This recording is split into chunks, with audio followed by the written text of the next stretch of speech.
Essas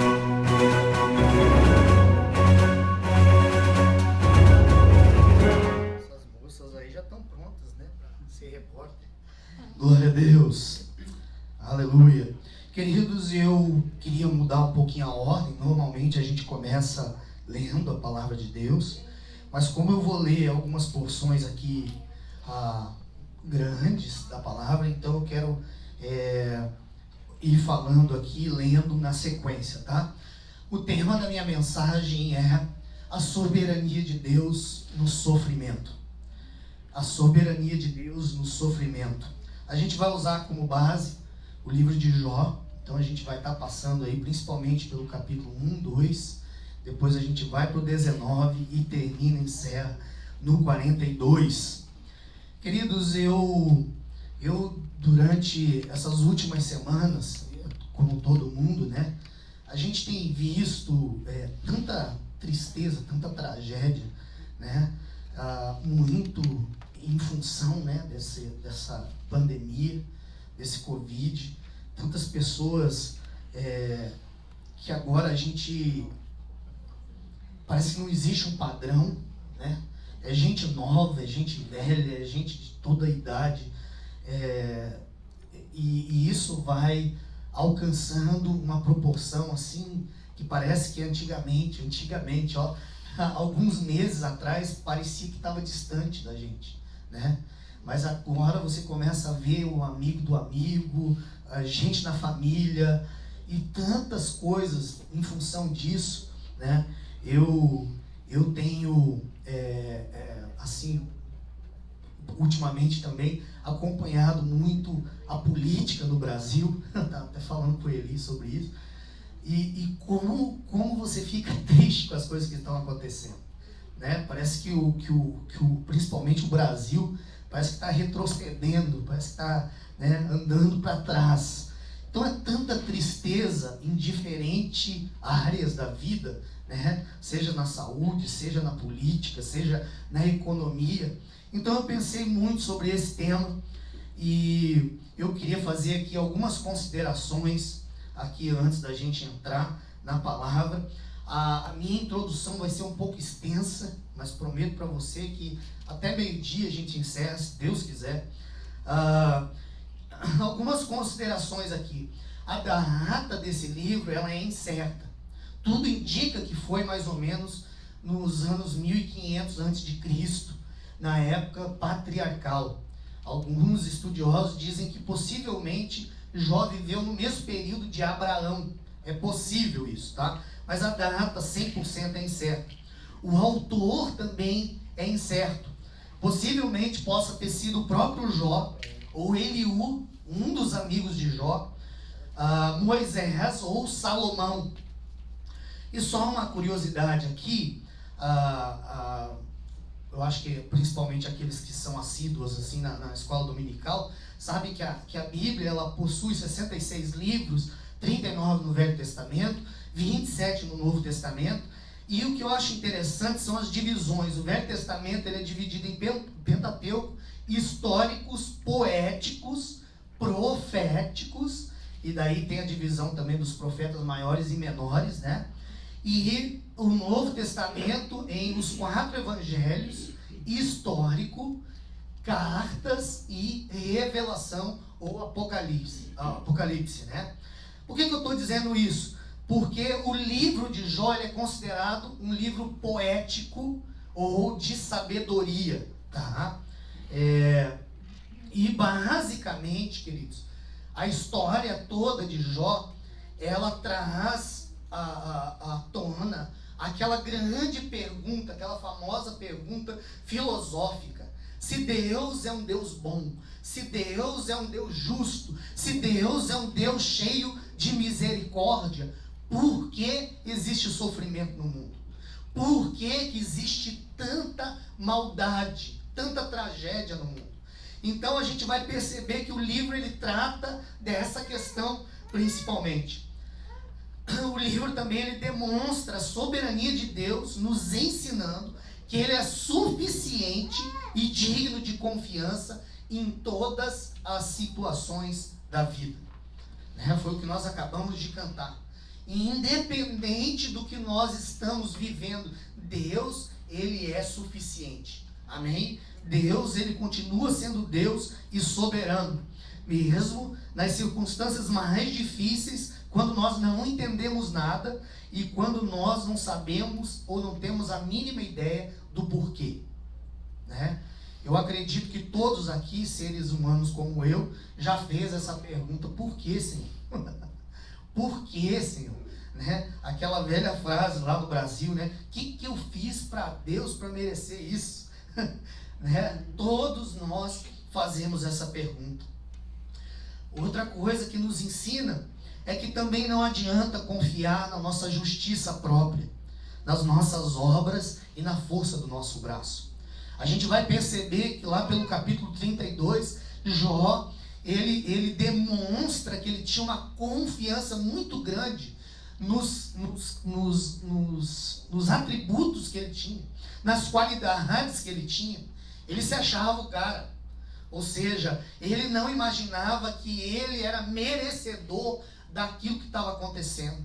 Ah, porque eu sou uma pessoa boa, eu sou uma pessoa justa, eu não faço mal para ninguém. Aquele conceito, né? Que a gente acha que as coisas ruins só acontecem por causa de consequência de alguma coisa ruim que fizemos. E a gente vai perceber aqui que também não tem nada a ver com isso. Algumas razões por que o sofrimento nos atinge. Jesus disse: tenho-vos dito isso, para que em mim tenhais paz. No mundo tereis aflições, mas tende bom ânimo, eu venci o mundo. A promessa de Deus nunca foi, querido, que a gente não ia passar por sofrimento, por adversidades, por lutas, por sofrimento. A promessa dele sempre foi o seguinte: eu estarei convosco todos os dias da sua vida. Amém. Essa é a garantia que ele nos dá. Essa é a promessa que ele nos faz. Que independente do momento ou da situação em que a gente esteja vivendo, ele vai estar presente. Amém? Você pode estar na montanha, tudo indo bem, tudo dando certo na sua vida, ou você pode estar no vale, o pau quebrando em cima de você, tudo dando errado. Deus vai estar com você. Você imagina que no Salmo 139, o salmista diz: aonde eu me esconderei do teu Espírito? Não tem lugar, não tem trevas, não tem fundo do mar, não tem numa caverna, não tem lugar para se esconder de Deus. Amém? Deus é um Deus presente na sua vida, no matter what. O sofrimento, queridos, é inerente, intrínseco ao ser humano. Faz parte da nossa vida. Faz parte da nossa vida. Mais cedo ou mais tarde, todos nós vamos enfrentar algum tipo de sofrimento, algum tipo de dor, algum tipo de ansiedade, de angústia, de tristeza. Faz parte da nossa vida. Algumas frases aqui que eu achei interessante. Eu sempre, quando vejo alguma frase, eu tenho uma lista de notes no meu celular que eu vou anotando. Deve ter umas 100 frases. Mas algumas a respeito aqui desse assunto. R.W. Tozer, ele diz, é um teólogo muito famoso, ele escreveu um livro chamado Atributos de Deus, muito bom. E ele diz o seguinte: é muito improvável que Deus use uma pessoa que nunca sofreu profundamente uma dor. Ele acha que é improvável Deus usar uma pessoa que nunca sofreu uma dor profunda. Khalil Gibran disse o seguinte: aquele que nunca viu a tristeza nunca reconhecerá a alegria. John Stott afirma que alguma forma de sofrimento é praticamente indispensável para a santificação. Charles Spurgeon: muitas pessoas devem a grandeza de suas vidas aos problemas e obstáculos que tiveram de vencer. E uma música aqui de uma banda cristã de rock que eu gosto muito, até acho que apresentei para o Paulão, o Fruto Sagrado. Tem uma música deles que chama Superman, e o refrão diz assim: sofrimento é um megafone, é Deus gritando para mim, dizendo que eu não sou um super-homem, que eu sou de carne e osso e que eu vou passar sufoco. Não tem como, é inevitável, o sofrimento vai fazer parte das nossas vidas. Alguns motivos e razões, queridos. A gente descobre aqui no livro de Jó 2 de cara. Número 1, a soberania de Deus. Número 2, a ação demoníaca. De cara.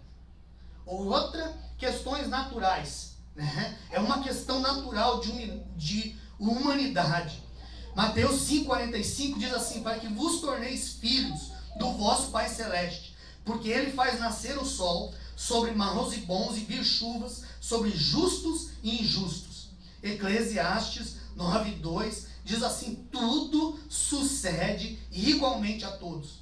O mesmo sucede ao justo e ao perverso, ao bom e ao puro e ao impuro, tanto ao que sacrifica como ao que não sacrifica, ao bom como ao pecador, ao que jura como ao que teme o juramento. Significa que tudo, querido, vai acontecer para todos. Tanto o sol nasce, a chuva desce sobre maus e bons. Não tem separação. Olha, esse é ímpio, esse é justo, esse é mais santo, esse é mais crente. Não, vai passar com todo mundo. Amém? Então a gente vê aí desastres naturais. Eu morei muitos anos na Flórida, né? E a gente vinha lá, furacão, né? Todo ano, é uma maravilha, um suspense, é uma aventura, né? Eu cheguei em 98 aqui de cara, o Floyd veio me dar as boas-vindas, né? Categoria 4, bicho monstro, né?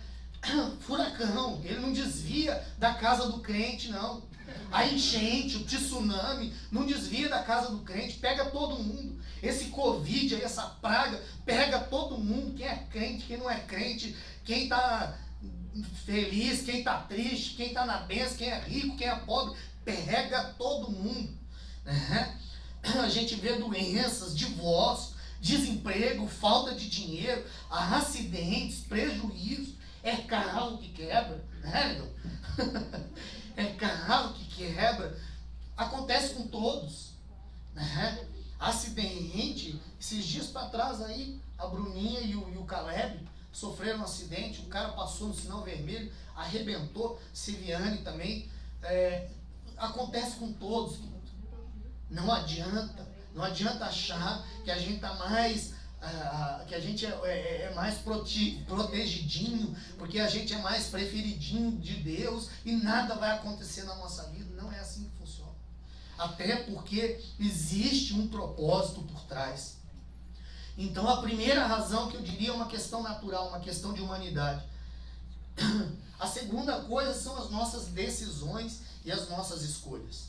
Está aí uma coisa que atrai para nós consequências ou boas ou ruins.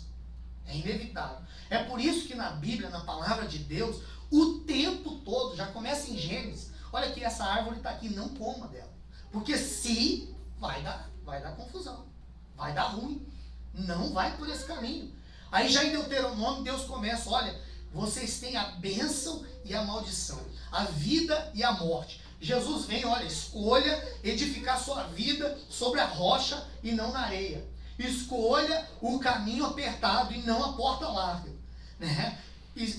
Escolha entre as trevas e a luz. Amém? Entre a vida e a morte, entre a felicidade e a tristeza, entre a bênção e a maldição. E isso está colocado para nós todos os dias. Desde pequenas escolhas e pequenas decisões, como também grandes. Outra coisa, estilo de vida. Fala sério, né? Se tem uma consequência, se tem algo que produz coisa ruim na nossa vida, é o nosso próprio estilo de vida. Vamos dar exemplo aqui. O cara trata mal a esposa pra caramba. Vai dar ruim, uma hora não vai funcionar. Entendeu? Não tem jeito. Um exemplo que eu sempre dou para os jovens aqui, eu tinha mania, quando eu era pirralho, né? Comprei meu primeiro carro, eu tinha 17 anos. Aí eu andava com a galerinha ruim, a primeira coisa que eu fiz já foi envenenar o motor, né? Vamos, rebaixa cabeçote e põe comando e não sei o que. E aí comecei a fazer pega. Pega é racha, né? Cada cidade, cada estado fala de um jeito, né? E eu era vidrado nisso. Não podia encostar do lado de um carro mais ou menos, já... Vamos. Aí, meu chapa, o resultado disso, 3 perda total. A terceira, minha esposa grávida de 4 meses. Eu rodei numa serra fazendo pega com Uno Turbo. Olha isso. Aí depois disso eu falei, cara, não dá. Esse estilo de vida. E aí tem uma frase de uma pastora lá que discipulava a gente, que eu nunca esqueço. Ela falou, Nelson, você só muda quando algo mal se torna excessivamente ruim na sua vida. Nunca esqueço dessa frase.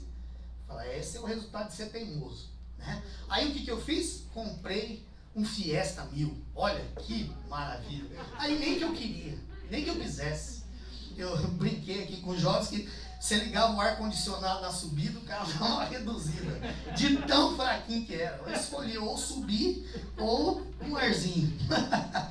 Mas, queridos, gente que gasta demais, gasta mais do que ganha, vive arrebentado financeiramente, né? Droga, relacionamento fora da vontade de Deus, sexo fora do casamento, trata mal as pessoas, hábitos errados e ruins, vícios. Então, queridos, o estilo de vida determina muitas vezes a consequência ruim, né? Galatas 6,7 diz assim, não vos enganeis, de Deus não se zomba, pois aquilo que o homem semear, isso também ele ceifará. Não adianta, vai pagar o resultado daquilo. Outra razão, outro motivo é a ação demoníaca, que a gente vai ver bem o diabo, Satanás aqui agindo na vida de Jó. Mas olha só alguns nomes, queridos, para a gente entender um pouco da personalidade do diabo. A Bíblia chama ele do pai da mentira, de dragão, maligno, ou seja, a essência do caráter dele é má. A intenção única dele é fazer o mal. Ele é tentador, Beelzebul, Belial, diabo, que significa também difamador, Lúcifer, filho da alva, Satanás, significa adversário, inimigo, serpente, acusador dos irmãos, homicida, príncipe deste mundo, príncipe da potestade do ar, Deus desse século e pecador contumaz. Aqui só algumas características do diabo. E tem gente que gosta de usar aquele texto de João 10:10 para falar que é do diabo, né? Ele veio para roubar, matar e destruir. Não, aí você tirou o texto do contexto. Que ali está falando de pastor, raça ruim, né? Pastor lobo. Aí esse sim veio para roubar, matar e destruir. Mas por inferência a gente pode sim incluir o diabo nessa praga aí, porque é esse o objetivo dele, né? Ele quer acabar com a nossa vida mesmo. A intenção do diabo é arrebentar com a vida do ser humano, porque ele nos tem como adversário, como inimigo dele, né? Mas olha só algumas promessas de Deus. Aqueles que são do Senhor, o maligno não toca, a não ser que Deus permita. A gente vai ver isso aqui em Jó. A palavra de Deus diz em Isaías 54:17: nenhuma arma forjada prosperará. Nenhuma arma preparada contra você vai prosperar. Agora entenda isso aqui. Não diz que não vão haver armas. Você está entendendo? Que não vão ter intentos. O que diz o que? Não vai prosperar. Amém? A palavra de Deus também diz em Salmos 91 que aquele que habita no esconderijo do Altíssimo, a sombra do Onipotente descansará. 1 João 4:4 maior é o que está em vós do que aquele que está no mundo. Romanos 8:31 se o Senhor é por mim, quem será contra mim? Então nós temos a proteção, queridos, do sangue de Jesus na nossa vida, a proteção do nome de Jesus, amém? A proteção dos anjos e a própria armadura de Deus, que a Bíblia diz que a gente deve se revestir dela. E a Bíblia também diz assim, em Tiago 4:7, sujeitai-vos, portanto, a Deus, mas resisti o diabo e ele fugirá de vós. Amém? Então, uma questão de decisão e escolha, uma questão de estilo de vida, uma questão de soberania de Deus, a ação demoníaca, e agora uma questão da soberania de Deus. Deus permite o mal, mas ele não é responsável direto pelo mal. É uma ação permissiva de Deus. E ele usa para nos ensinar, para crescer, para fortalecer, amadurecer, disciplinar e corrigir o cristão. Porque o Senhor corrige a quem ama e açoita todo filho a quem recebe. Hebreus 12:6. Hebreus 12:11. Quando somos corrigidos, e isso no momento nos parece motivo de tristeza e não de alegria. Porém, mais tarde, os que foram corrigidos recebem como recompensa uma vida correta e de paz.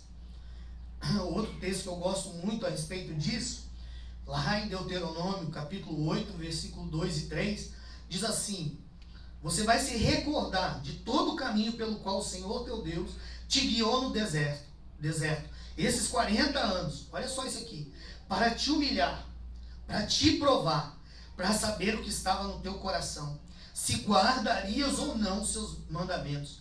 Ele te humilhou, é Deus, hein? E te deixou ter fome, e te sustentou com o maná, que não conhecia, nem teus pais o conheciam, para te dar a entender que nem só de pão viverá o homem, mas de tudo que procede da boca de Deus, e isso sim viverá o homem. Imagina, gente, Deus humilha, Deus permite até a fome para saber o que está no nosso coração. Amém? Para nos corrigir, para nos preparar, para nos amadurecer. Amém? Para fazer com que o propósito dele se cumpra na nossa vida. Deuteronômio 8:5. Sabe, pois, no teu coração, que como um homem disciplina seu filho, assim te disciplina o Senhor teu Deus. Jó 5:17 e 18. Bem-aventurado é o homem a quem Deus disciplina. Não desprezes, pois, a disciplina do Todo-Poderoso, porque ele faz a ferida, e ele mesmo a ata, e ele fere, e as suas mãos curam.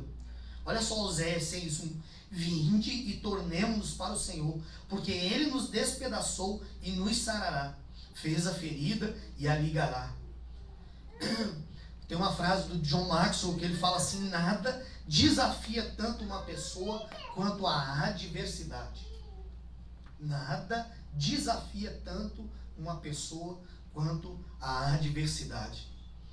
E é interessante que o conceito em chinês, né, de crise significa oportunidade. No momento em que a gente está vivendo um momento difícil na nossa vida, de crise, de luta, de dificuldade, a gente está tendo oportunidade de ajustar algumas coisas na nossa vida. Eu sei que esse texto aqui pode parecer assim um pouco masoquista. Eclesiastes 7, 2 ao 4 diz assim: é melhor ir a funerais que ir a festas, afinal todos morrem, e é bom que os vivos se lembrem disso. A tristeza é melhor que o riso, pois aperfeiçoa o coração. O sábio pensa na morte, enquanto o tolo só pensa em se divertir. Salmo 119:67 diz assim: antes de ser afligido eu andava errado, mas agora eu guardo a tua palavra.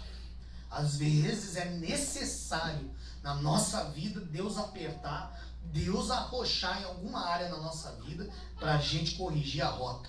Amém? E rapidamente aqui, eu vou correr com isso aqui, mas eu acho importante.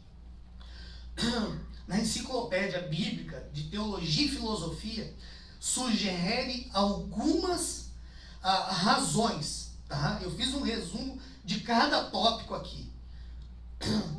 Ele pega um apoiado da Bíblia inteira e ele traz algumas explicações e razões por que é que o sofrimento é necessário na nossa vida. Primeiro, nos torna conscientes que somos criaturas dependentes de Deus. A próxima, nos aproxima mais dos outros, misericórdia, compaixão e altruísmo. A gente aprende a se colocar no lugar do outro. A gente aprende a ter misericórdia do outro, porque você sabe o quanto que dói aquilo, o quanto que é difícil aquela situação, então você se compadece mais das pessoas. Foi o que eu acho que o Anderson Silva sentiu ontem, né, quando ele viu o Weidman lá quebrar a perna no meio. Aconteceu exatamente a mesma coisa. É muito louco, né não? O cara que estava lutando com o Anderson Silva, né? Que o Anderson Silva bateu nele, quebrou a perna do Anderson lá, sei lá quantos anos atrás. O cara foi lutar ontem, chutou o cara no primeiro chute, aconteceu a mesma fratura. É tenso. É tenso. Aí eu imagino, Anderson, eu sei o que você está sofrendo, João. Eu sei o que você está passando aí, não é fácil não. Outra coisa, nos ajuda, nos ensina a ajudar melhor os outros. Justamente por causa disso. Porque como você já passou, você tem experiência, então você consegue então ajudar as pessoas de uma forma mais profunda, mais objetiva. Serve também, como a gente falou, de disciplina, de correção, de ajuste, de crescimento e amadurecimento.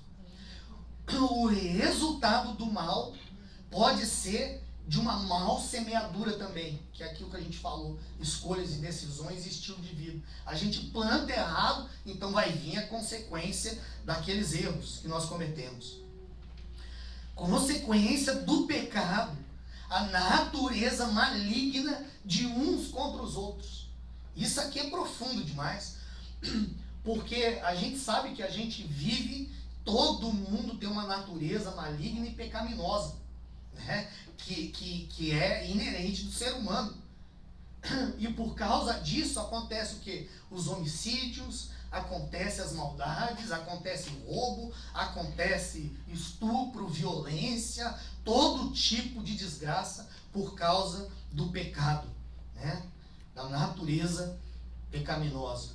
Serve também para expurgar e expelir pecados, características ruins e defeitos. Também produz em nós uma entrada mais alegre no reino. Romanos 8,18, porque para mim tenho por certo que os sofrimentos do tempo presente não podem ser comparados com a glória a ser revelada a nós. Outra coisa, a expressão espiritual é aprofundada e fortalecida de maneira que é impossível ser reproduzido por outros meios. Queridos, tem coisa que a gente só vai mudar porque vai acontecer determinadas situações na nossa vida que vão fazer com que a gente mude, ou de opinião, ou de estilo de vida, como a gente está falando. Às vezes uma pessoa está com um problema lá na saúde, tem que ajustar uma dieta. Eu estou dando um exemplo bem bobo aqui, mas Deus, Ele sabe como fazer para que você mude em determinada área. É interessante que até o próprio Jesus, ele aprendeu, por exemplo, em Hebreus 2,10, diz assim: porque convinha que aquele, por cuja causa e por quem todas as coisas existem, conduzindo muitos filhos à glória, olha só, a aperfeiçoasse por meio de sofrimentos, o autor da salvação deles. Você está entendendo? Ele foi aperfeiçoado por causa do sofrimento. Hebreus ainda 5,8 diz assim: embora sendo filho, aprendeu a obediência pelas coisas que sofreu. Até o próprio Senhor Jesus foi ensinado, moldado, aperfeiçoado pelo sofrimento. Outra coisa, nos leva a pensar no celestial e no eterno. Pensar nas coisas lá do alto, não nas que são lá daqui da terra. Colossenses 3,2. É interessante, você quer ver um crente falar Maranata, hora vem, Senhor Jesus, é quando o pau está quebrando. Se ele está de boa, meu irmão, está tudo na bênção. Ô Jesus, espera aí, deixa eu curtir aqui mais um pouco, né? Os jovens, eles falam assim: deixa eu casar primeiro, né? Tem uma lista de prioridade. Mas você quer ver o crente falar assim: ô Senhor, vem logo, vem. É porque o negócio está tenso, não é verdade? Então, o sofrimento nos leva a olhar para o eterno. E as escrituras nos asseguram que o problema do mal redundará em bem. Sabemos que todas as coisas cooperam para o bem daqueles que amam a Deus e daqueles que são chamados segundo o seu propósito. E agora eu vou entrar na minha mensagem. Olha, que introdução. Falei que ia ser longa.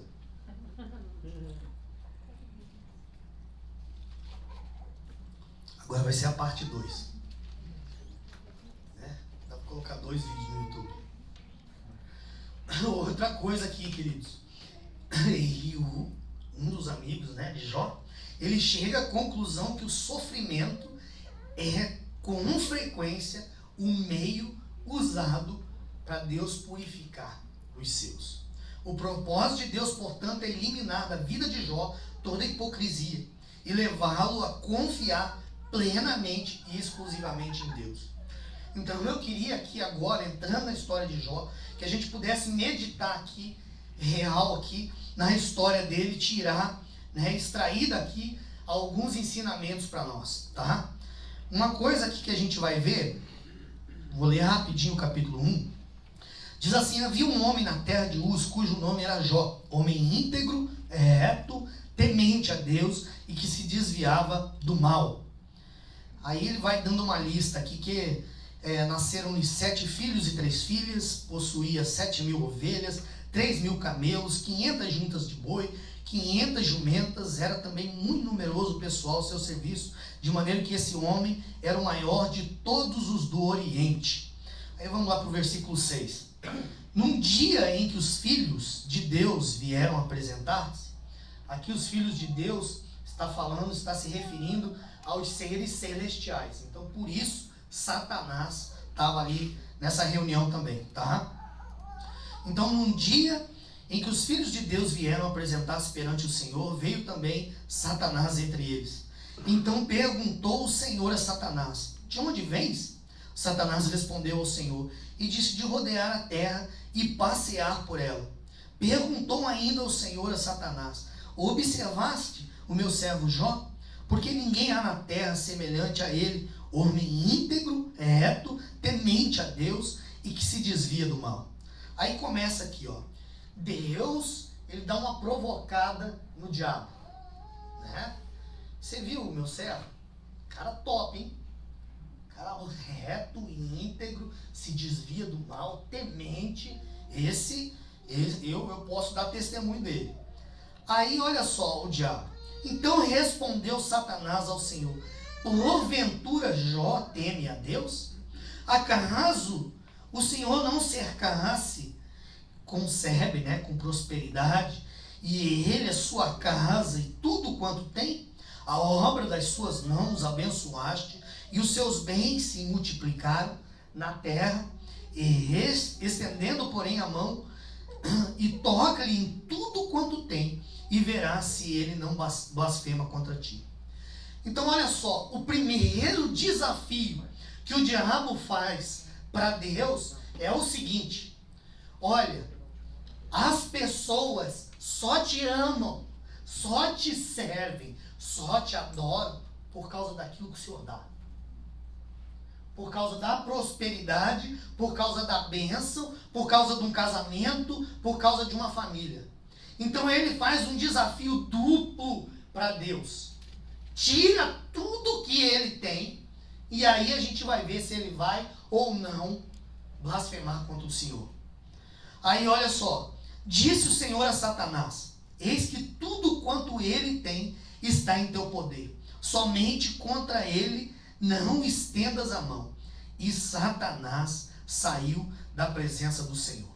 Então vamos lá, algumas coisas que eu queria aqui dar uma ênfase aqui para você.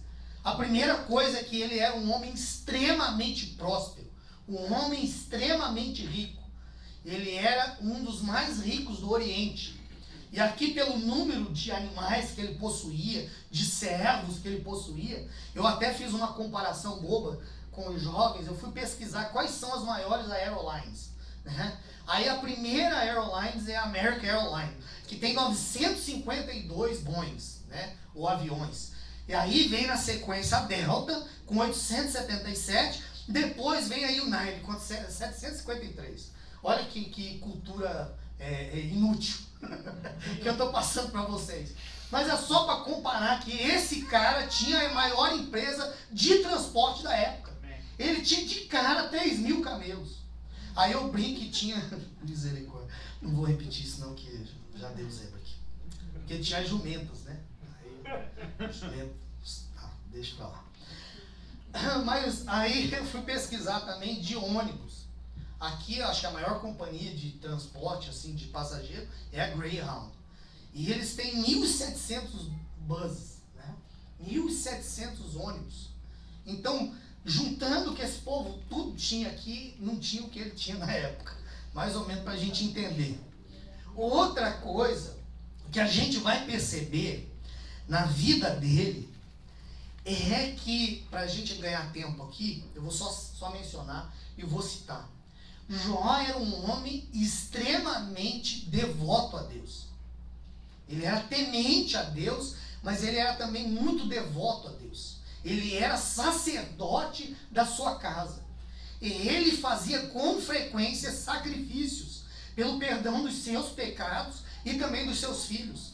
E não só isso, ele sacrificava por antecipação. Deus, eu vou sacrificar aqui, porque se os meus filhos amanhã pecarem, já está aqui na bênção. Então, com isso, a gente vai perceber que era um homem que levava o seu relacionamento com Deus muito sério, muito a sério. Então, a gente percebe que ele era um sacerdote de verdade. Outra coisa que a gente vai perceber no texto é que era uma família unida. A Bíblia fala que frequentemente os irmãos se encontravam e faziam festas. Faziam um churrascão lá, né? Tava sempre a galera unida, junto. Então você percebe que ele era um homem do bem, um homem que temia a Deus, um homem que tinha uma família 100% estruturada e que mantinha os filhos unidos ali. E aí olha só o que acontece. Aí vem o desafio, né?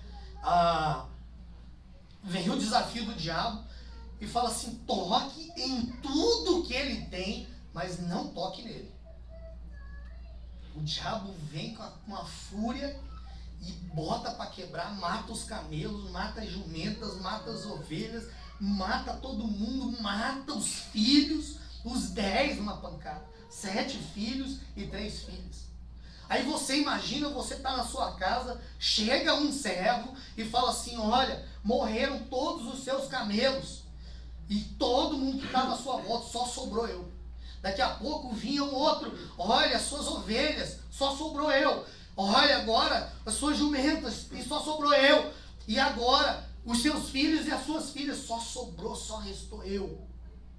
Você imagina você passar por um pancadão desse uma vez só?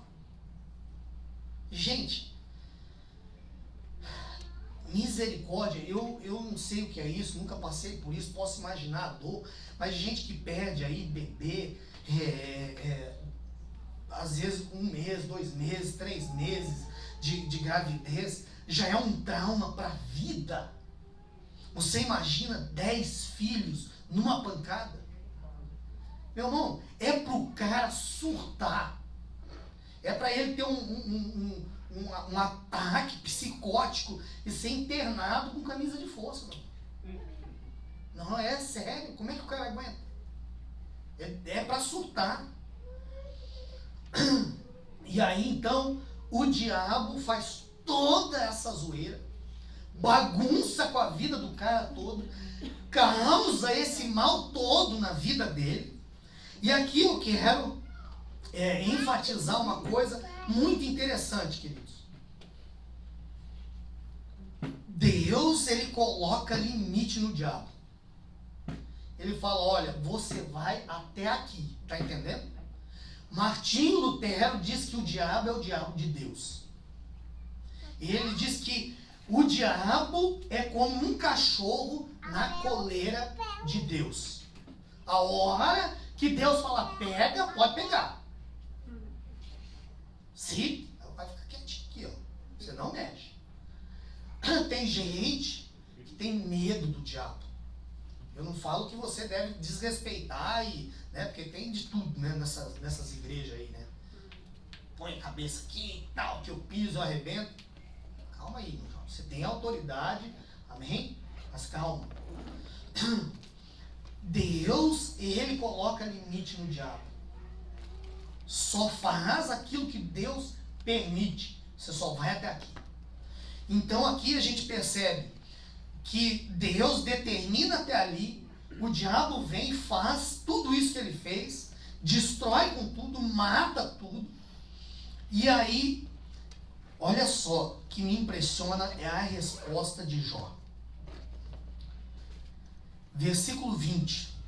Então Jó se levantou, rasgou o seu manto, rapou a cabeça e lançou-se em terra e adorou. Meu Deus. E disse: nu saí do ventre da minha mãe e nu voltarei. O Senhor o deu e o Senhor o tomou. Bendito seja o nome do Senhor. E em tudo isso, Jó não pecou, nem atribuiu a Deus falta alguma. Você já imaginou, cara? Tá aqui uma lição que eu e você, a gente precisa aprender e buscar a colocar isso em prática pelo menos um pouquinho na nossa vida. Porque por muito menos, por infinitamente menos, a gente já toma outras atitudes. Já questiona Deus, já reclama, já murmura, já joga a ingratidão, já fica todo decepcionado com Deus. Eu estou falando por experiência própria. Decepcionado com o Senhor, hein? Por essa eu não esperava não, hein? Essa deve ser a nossa atitude, queridos. De realmente ter força, ter maturidade para adorar a Deus, mesmo nos momentos difíceis. Então aqui, a primeira pancada aqui, queridos, o diabo volta envergonhado. Porque depois de uma resposta dessa, Jó está falando assim: olha, eu adoro a Deus, não é pelo que Ele me dá, não é pelos meus bens, e não são pela minha família, pelos meus filhos, não, eu adoro a Deus porque eu amo a Deus, porque Ele é o meu Senhor. Amém? Então aí o diabo vem com o rabo entre as pernas, né? E aí vai repetir a mesma história no capítulo 2.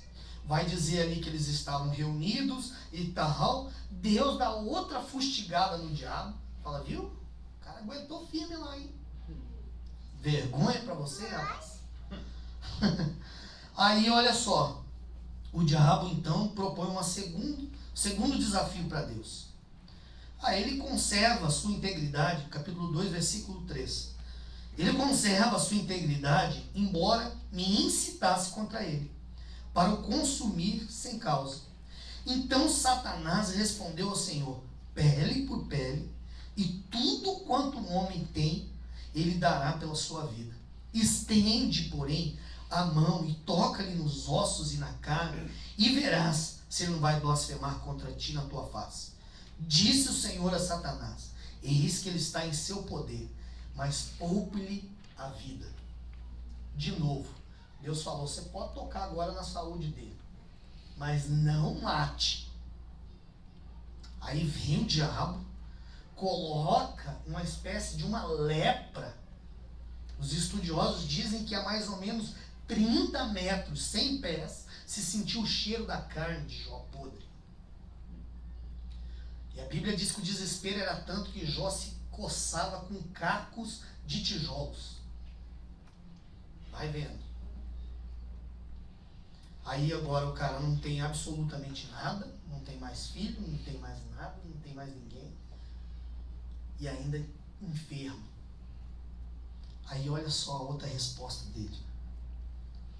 Isso aqui é para envergonhar a gente, né? Não, e para ajudar aqui, versículo 9, então a sua mulher lhe disse: ainda conservas a tua integridade? Amaldiçoa a Deus e morre. Você sabe que sempre, as primeiras vezes que eu li essa história, eu sempre falo: cara, que mulher fuleira essa aí, né? Pô, a hora que o cara tá mal arrebentado, ela... Mas aí eu ouvi uma mensagem do Cláudio Duarte, que é casamento à prova de bala. Eu falei: cara, faz sentido. A mulher tava com o cara ali. Falando por troca, que seja. Mas ela tava ali firme com o cara ainda. É a mesma coisa em relação aos amigos. Porque você vai ler a história toda, você fala, cara, esses caras falaram tanta baboseira pro cara, sem discernimento, sem entendimento nenhum. Ó, você está passando isso, é porque é consequência de pecado, é consequência do teu erro, é porque você fez isso e você não tinha nem noção, nem discernimento do que estava acontecendo nos bastidores. Eu fiquei pensando, que é os amigos velho fuleiro? Mas aí eu fiquei pensando, cara, os caras ficaram 7 dias, 7 noites com o cara sem falar nada. Da onde você tem amigo, quando você está passando perrengue, faz isso com você? Ele não quer nem passar perto. Nem 7 mensagens. nem 7 horas o cara não faz. Né? Aí eu mudei um pouco o conceito. Mas olha aqui, a mulher pega e fala uma potroca dessa, e aqui você vê um nível de intimidade. Porque ele responde o seguinte: mulher, você fala que nem uma doida. Temos recebido o bem de Deus e não receberemos também o mal? E em tudo isto não pecou com os seus lábios. Tá de brincadeira?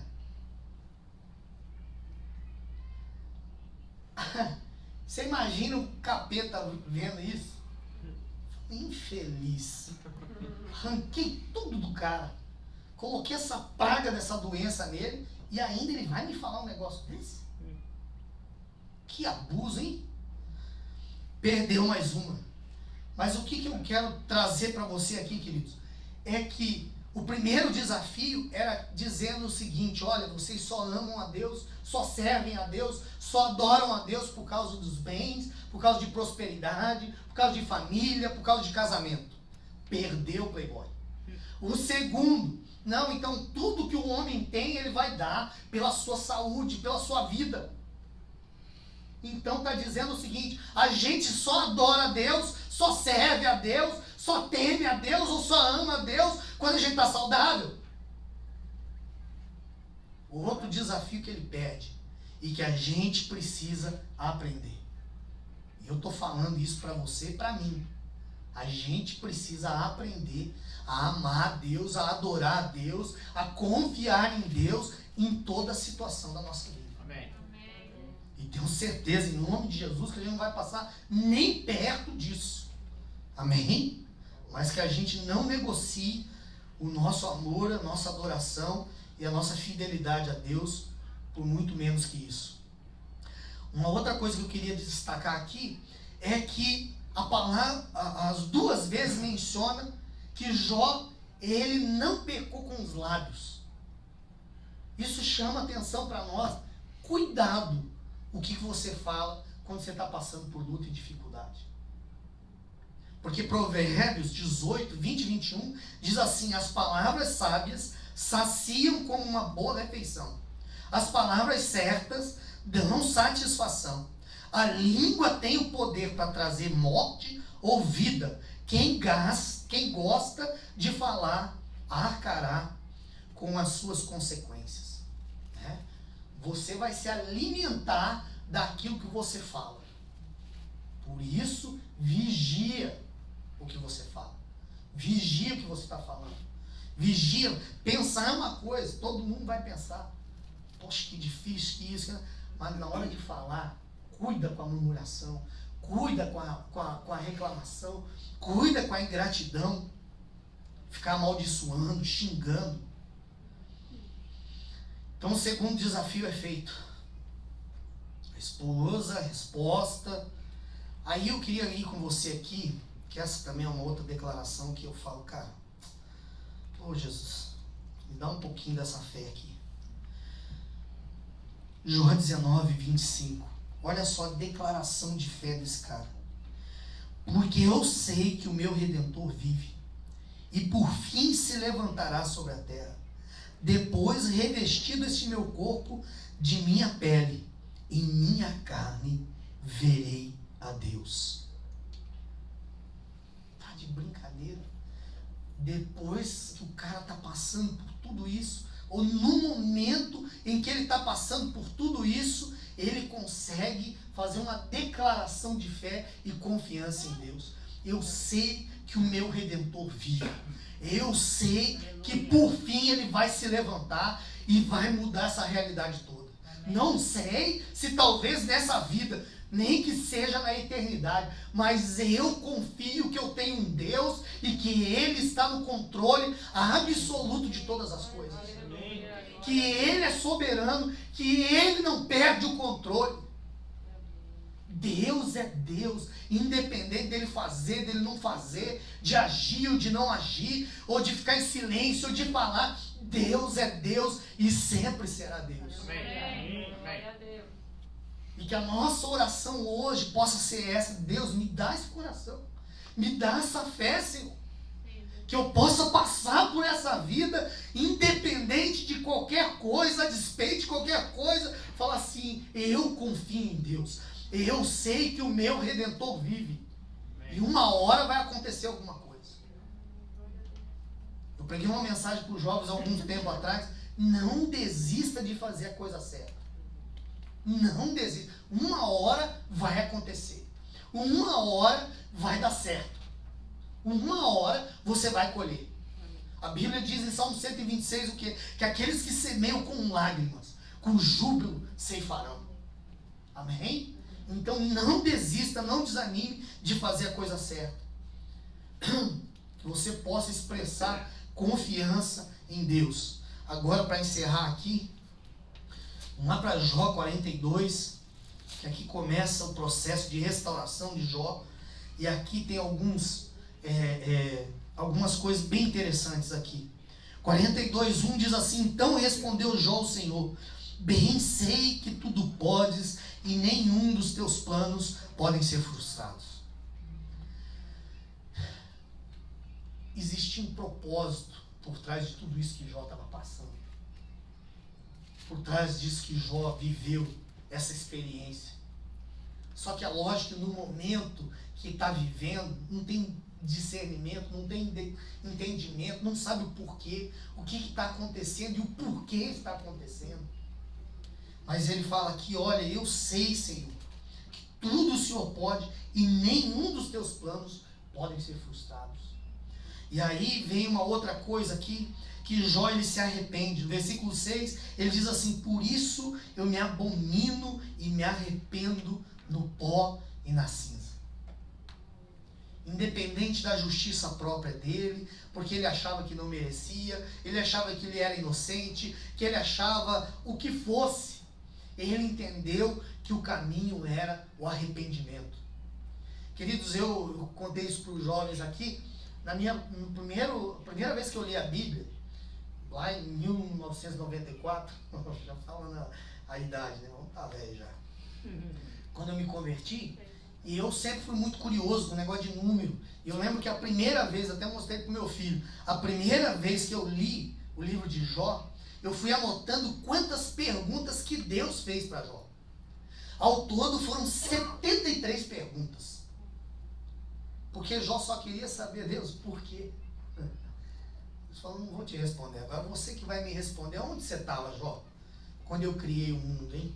Aonde você estava quando eu criei os luminares? Aonde você estava quando eu coloquei os fundamentos? Aonde você está? Encheu o cara. Para, Deus. Esquece disso aí, deixa para lá. O caminho da roça é o arrependimento. Mesmo quando está sofrendo, mesmo quando está doendo, Deus tem misericórdia de mim. Me perdoa, Senhor.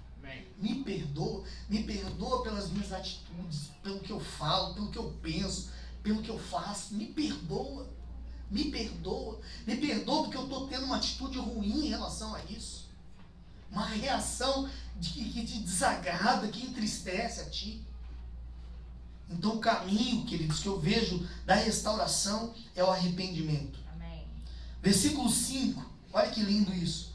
Eu te conhecia só de ouvir, mas agora os meus olhos te veem. É louco isso. A gente pensar que é preciso passar por sofrimento para que a gente se torne mais íntimo de Deus, para que o nosso relacionamento com Deus se torne mais profundo, mais verdadeiro, mais vivo. Sem dúvida nenhuma. Porque você nunca vai ser o mesmo depois de ter passado algum tipo de sofrimento na tua vida. Você sim tem como olhar para trás e falar assim: eu posso trazer à memória aquilo que me dá esperança. Porque Deus lá atrás, Ele me sustentou, Ele me socorreu e Ele me deu força para vencer. Então mais uma vez Ele vai fazer. Não sei como e não sei quando, mas eu tenho a certeza e a convicção. Porque eu conheço o meu Deus, porque eu andei com Ele, porque eu já passei no vale da sombra da morte e Ele estava comigo. A intimidade. Aí outra coisa aqui, queridos, que eu acho fantástico, é a justiça que Deus faz em relação aos amigos de Jó. Os amigos de Jó você vai ver no livro todo. Os caras falando potrópico, igual eu falei. Ah, Jó, você está passando por isso, é por causa de não sei do que. Queridos, traz para a tua realidade e analisa quantas vezes as pessoas ao seu redor te interpretam errado. Falam coisas que não tem nem noção. Não sabe nada, inocente. Pode até falar: você está sofrendo por causa disso, porque você fez isso, porque você fez aquilo. Irmão, você não sabe de nada. É eu e Deus. Deus sabe. E muitas vezes, como foi o caso dele aqui, nem ele sabia o porquê. Deus fez uma aposta com Satanás lá, e o cara passando por tudo isso. Ninguém tinha noção. Mas Deus, Ele é tão fiel que quem justifica a vida de Jó é o próprio Deus. Fala: olha só, você, Jó, vai sacrificar pelos seus amigos. E só assim é que eu vou perdoar eles. Olha isso. Inverteu agora, hein? Você está entendendo? Porque Deus é que te conhece, cara. Deus é que sabe quem você é, a fidelidade que você tem a Deus, o nível de temor, de obediência, o nível de devoção e o que você faz quando ninguém está vendo. O resto é só conversa fiada. As pessoas só olham os teus erros. E é normal, todo mundo erra. Todo mundo peca, todo mundo vacila. Todo mundo tem defeito. Simples assim. Talvez eu seja muito perfeitinho em alguns aspectos, em algumas áreas da minha vida, mas em outros não. Sou tão pecador quanto você.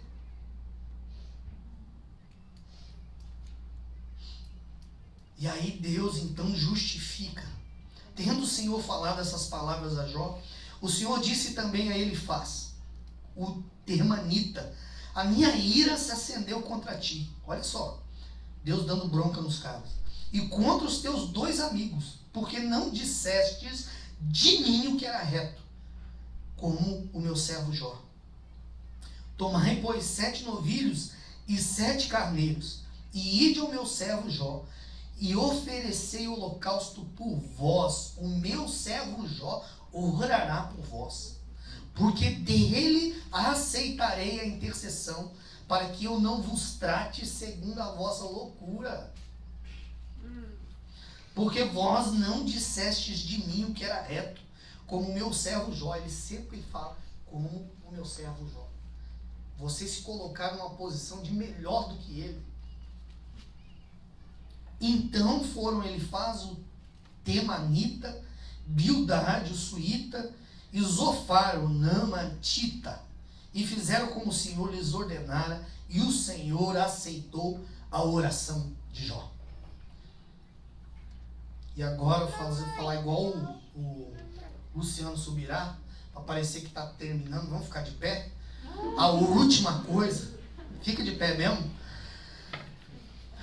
Acontece a restituição. Deus devolve a saúde a Jó, devolve tudo em dobro. Não deu 20 filhos não, tá? Deu 10. Porque é dobro. Porque 10 estavam na eternidade e 10 estavam com ele ali. Deus devolveu tudo. E sabe o que acontece? Às vezes as pessoas pensam: e aí? Acabou? Jó morreu? Não.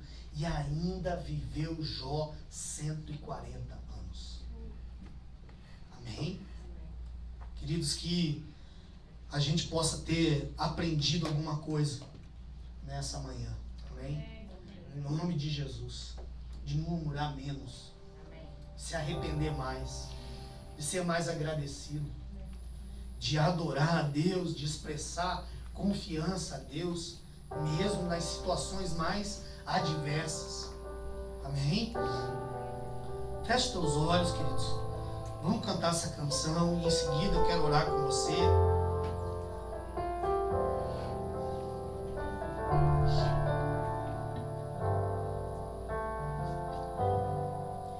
Minha fé não está firmada nas coisas que podes fazer.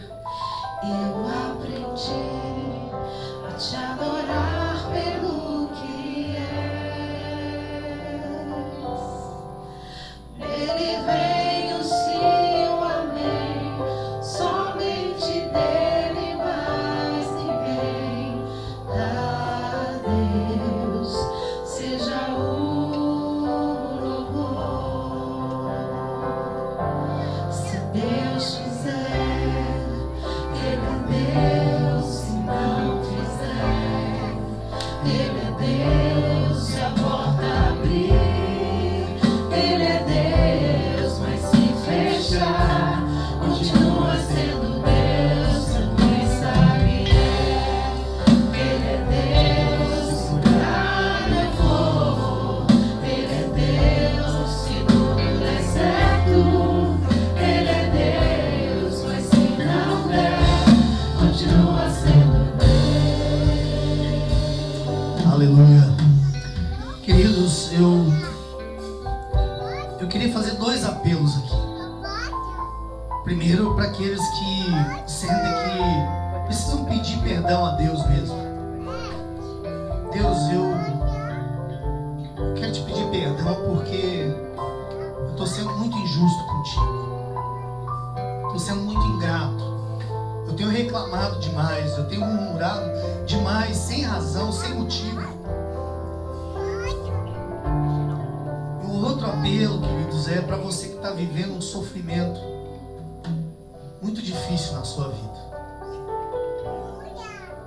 Eu tenho certeza que Deus colocou essa palavra no meu coração porque Ele quer te fortalecer. Ele quer te dar forças. Ele quer colocar o óleo dele aí para te curar, para te sarar.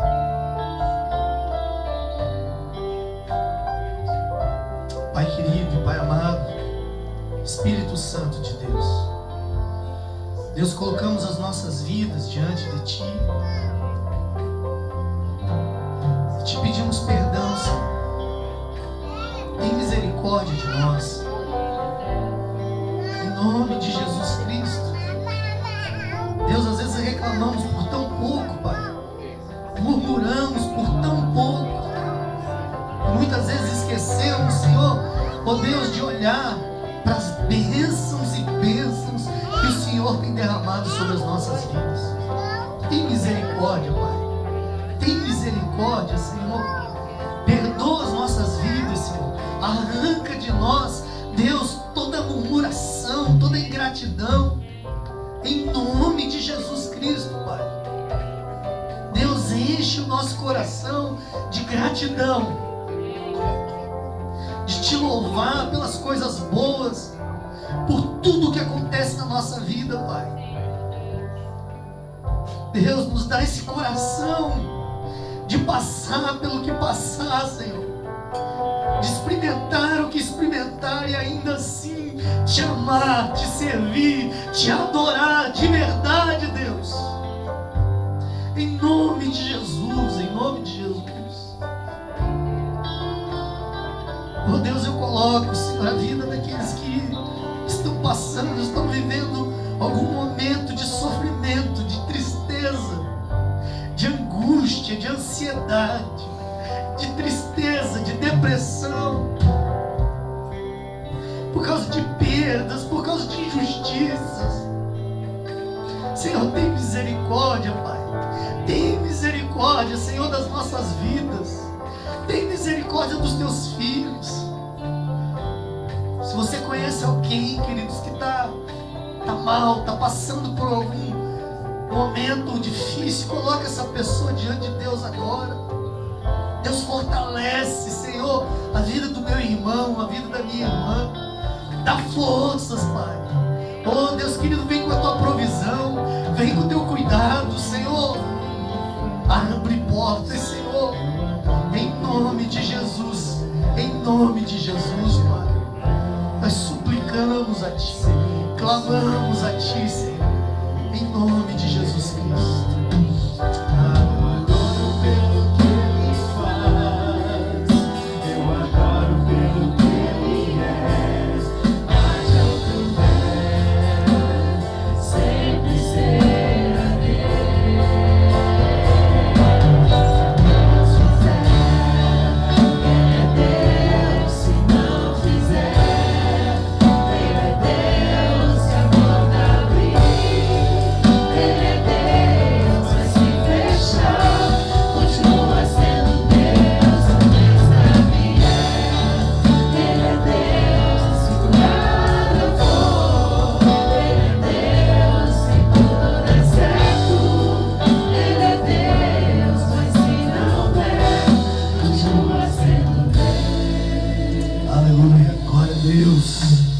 Deus abençoe muito sua vida, esteja suprindo as suas necessidades.